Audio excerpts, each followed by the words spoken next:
Hello, it's Jesse Bourne, and this is Friday, so it's another sea chest puzzle box day. So it's early in the morning right now, and I'm about to cut out all the wood for the pallet on the CNC, get that set up.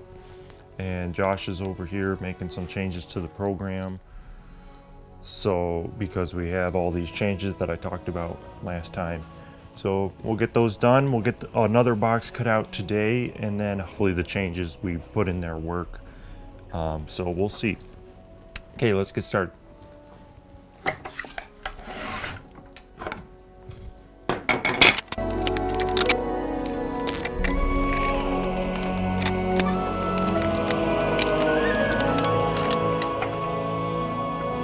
Okay, so here's a kind of a problem here. This is the digital readout for this fence, and it rides along this rail and tells me exactly how far my fence is from the blade, which is super handy for making everything. But the batteries leaked out all the battery acid, so I need to put new batteries in. But the problem is, when I put these in, this thing still isn't turning on, which is not good. And I don't know why gunk in there, and I got all that out, but I don't think it could have blown, unless maybe these batteries are dead. Maybe that's what I need to do. I'll be back. Okay, so I put new batteries in there, and that fixed that problem. So all this woodworking information is very invaluable. The batteries need to not be dead.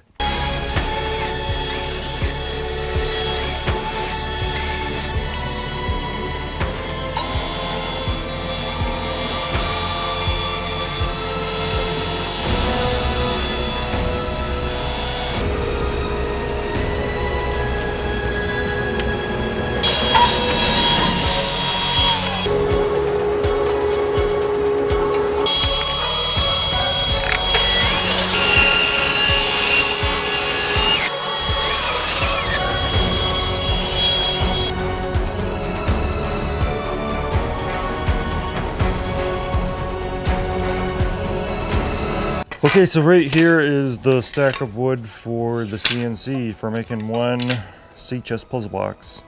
So now this is going to go over to the CNC and get taped down to the table.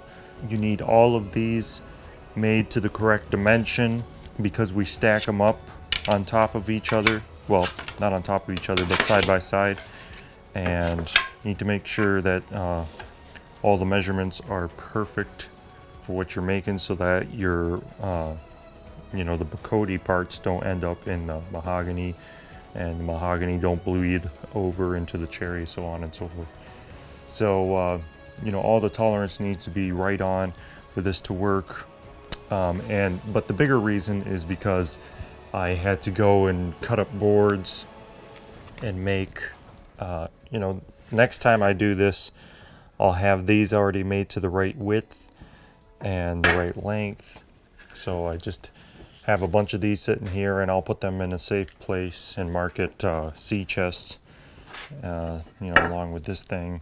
So then next time I'll make it, it'll be faster, because I went hunting through, these are all my scraps up here. There's a bunch of different kinds of wood there, and I figured out, because I want to eat away the scraps, but eventually I'll get to the point where I just have a much faster flow. So right now I'll bring these over to the CNC machine here, rip off all the tape, and set them up and run the program.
through and group all the tools so that it doesn't do board by board. It does the entire palette with one tool and then switches to the next tool and does the entire palette.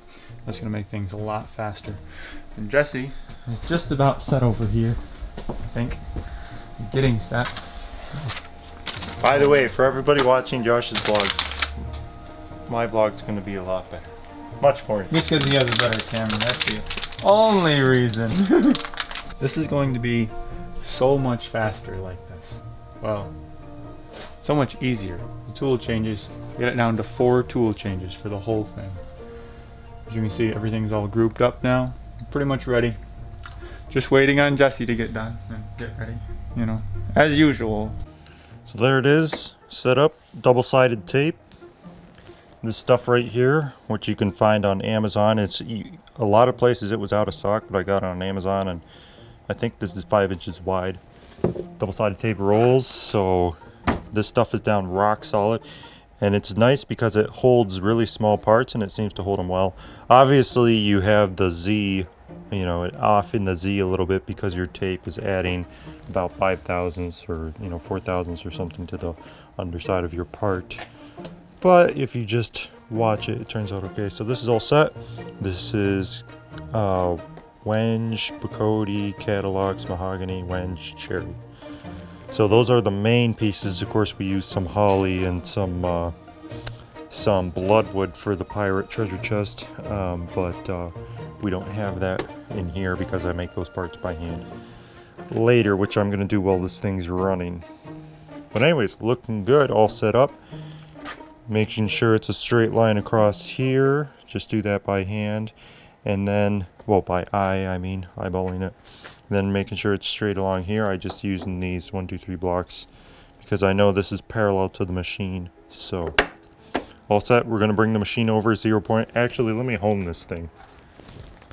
So to home it, you just use these arrow keys to move the machine.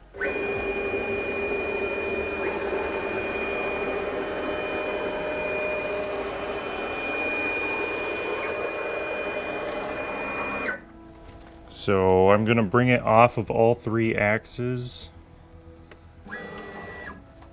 So you see these things are the home trips, the switches. So when these things are thrown, it knows the machine is over far enough. You hear that click? That's when it the soft max over travels. You know, it doesn't allow the machine to over travel, you know, like go off the table or something. So gonna home it, let you get it close like I did, and then you just hit home all, and there it goes. That one's hit.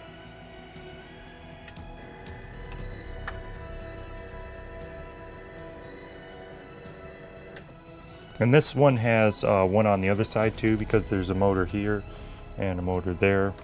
So that has 2 for the gantry, because you need a lot more muscle to move the entire gantry up and down this thing, and you don't want it to get cockeyed. So now we're all set. Now I'm going to pick a 0 point here to run the entire program off of, and then if Josh ever finishes his programming stuff over there, we'll be able to run the part. We're just about done over here.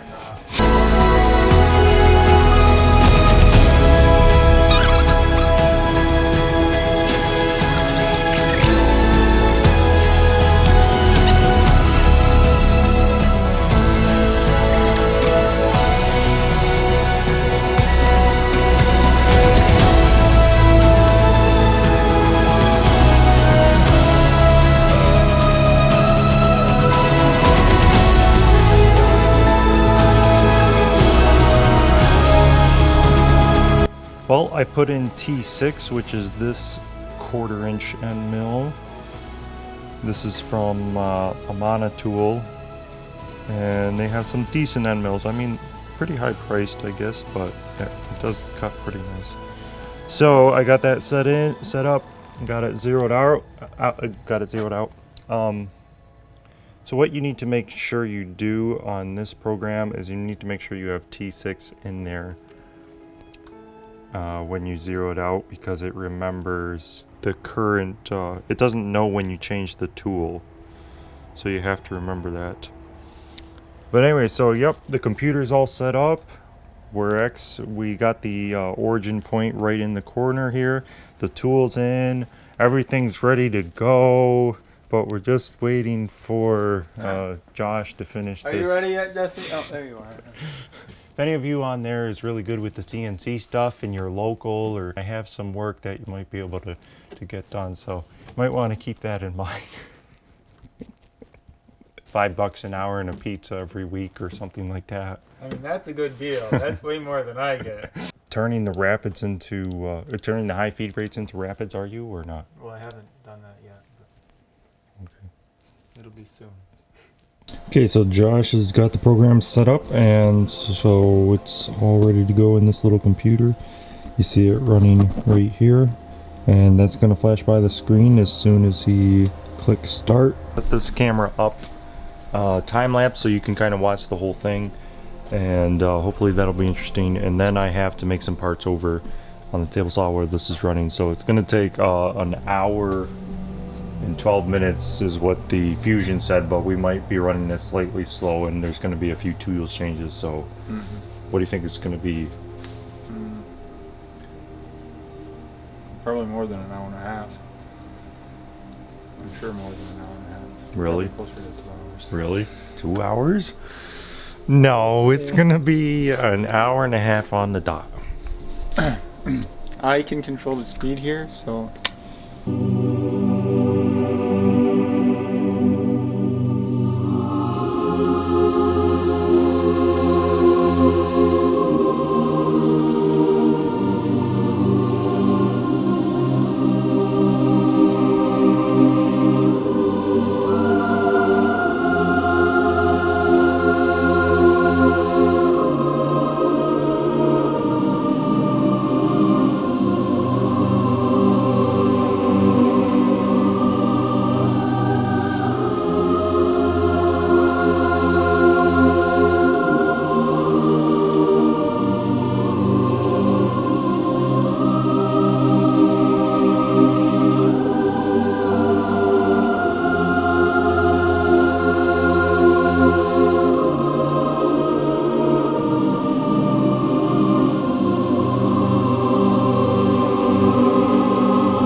Okay, so to recap, the machine cut all of the pieces, and they're all sitting in front of us here.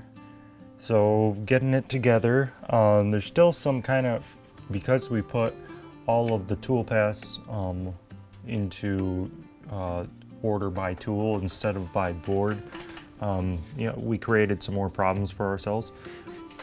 But obviously it was much faster, I believe. We didn't actually time it, we should have, but Definitely faster.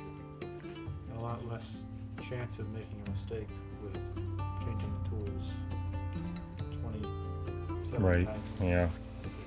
So yeah, so there's still some problems we're fixing, but the parts are looking better, and just a bunch of the fits that I was not happy with last time, you know, that I had to do some hand work that I shouldn't have had to do hand work on, they're fitting much easier now. Something was bugging me. Oh yeah, we do some engraving. We engrave some letters, numbers, words on here, and that's kind of messing us up, being messed up in some places.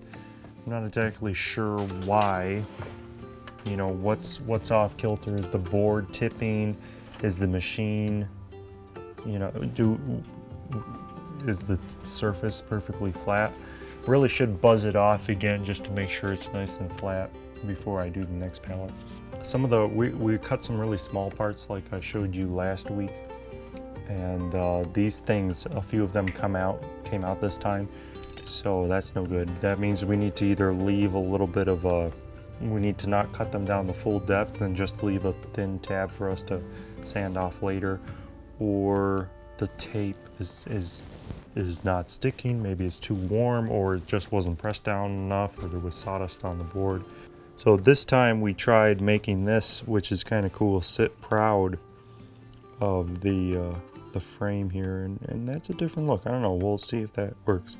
But this engraving, and again, is too light. We need to make this engraving more, and probably need to do some hand detail, maybe chamfer it a little bit, make it not so obtrusive, but it looks nice.